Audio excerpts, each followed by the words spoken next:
Hey guys, Level Cap here. Today I was working on my patch notes for the new Battlefield 1 patch, and all of a sudden they announced that the Battlefield 5 closed alpha is going to be happening tomorrow.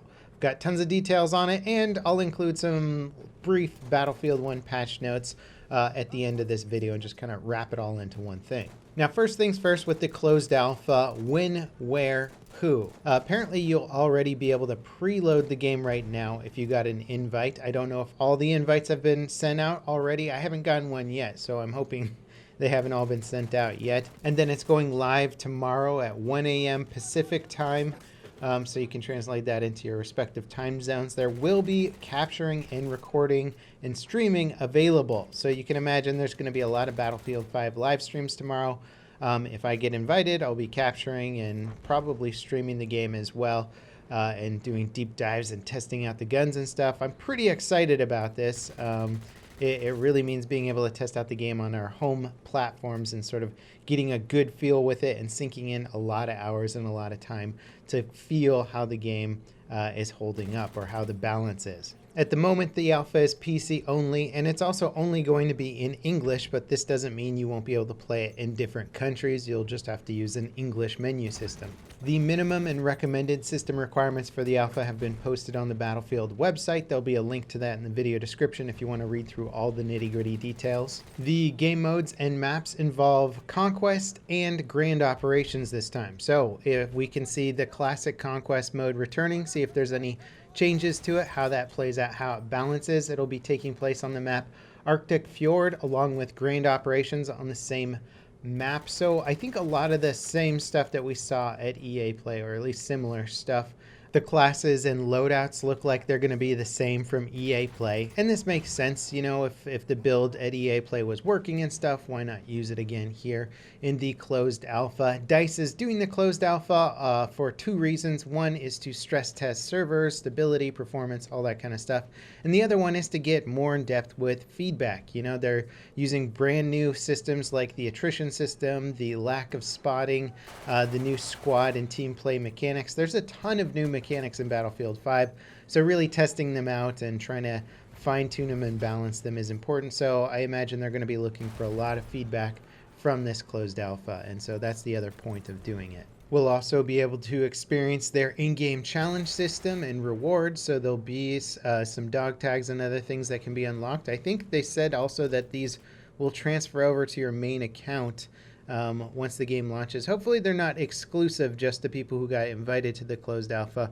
but I imagine that this is just to test out the progression system as well, and make sure that all of that is up and running nicely. Overall, though, this is super exciting news because it's really the first time that we'll get more hands-on, more people will get time with the game, and we'll be able to test it in a realistic environment on our home PCs with our own video cards and graphic settings and drivers and all that stuff to actually test it out in a real-world environment, and that's exciting. We'll also be able to sink way more time into the game, really getting into the minutia, the tiny little details in the gunplay and testing everything out, and probably finding weird little Easter eggs and all kinds of stuff in the game. It's exciting. I cannot wait to get some more hands-on time with the game, provided that I do get invited to the closed alpha, of course.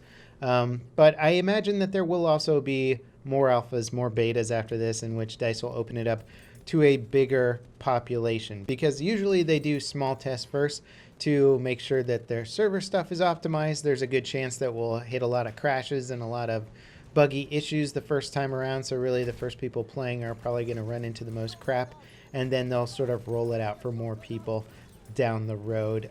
So it does suck if you're not invited to the closed alpha and you really want it to be, but hopefully it'll come out for everyone and we can ultimately play it in the long run. But yeah, I'm pumped. What do you guys think? Are you going to be watching Battlefield 5 live streams all day tomorrow? I'm actually excited to get on comms and play with some friends too and test out the teamwork mechanics of it, because that's going to be a huge portion of this game, with all the new teamwork and squad work mechanics. That's going to be exciting to see if we can get like lots of V2 rockets and stuff and see what does work and doesn't work. Now, in oddly less exciting news, Battlefield 1 has released a new patch which introduces the new Burton LMR machine gun to the game.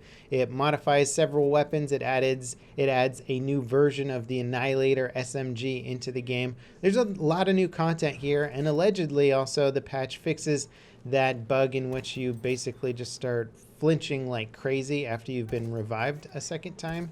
And you can only stop it by like getting on a mounted weapon or something like that. So that bug has allegedly been fixed. I haven't seen it pop up yet in my gameplay, so that's pretty good news. I mean, that was probably one of the last super big, super annoying bugs on my list of things to get fixed in Battlefield 1. So that's good to see. In general, this patch is pretty darn cool. DICE, however, didn't do a particularly good job of letting people know that you can unlock a new weapon, the Burton LMR. I actually thought that they pulled it from the patch. I was like, man, where the hell's the Burton? I was playing for several hours thinking like, it really sucks that they didn't put the Burton in this patch. But what they did is they added it to an assignment which doesn't show up in game. It doesn't show the weapon locked on my weapon list in game. Maybe they maxed out the amount of support weapons. I don't know what they did, but you have to go into your weapon assignments out of a game to see that there is an assignment for it.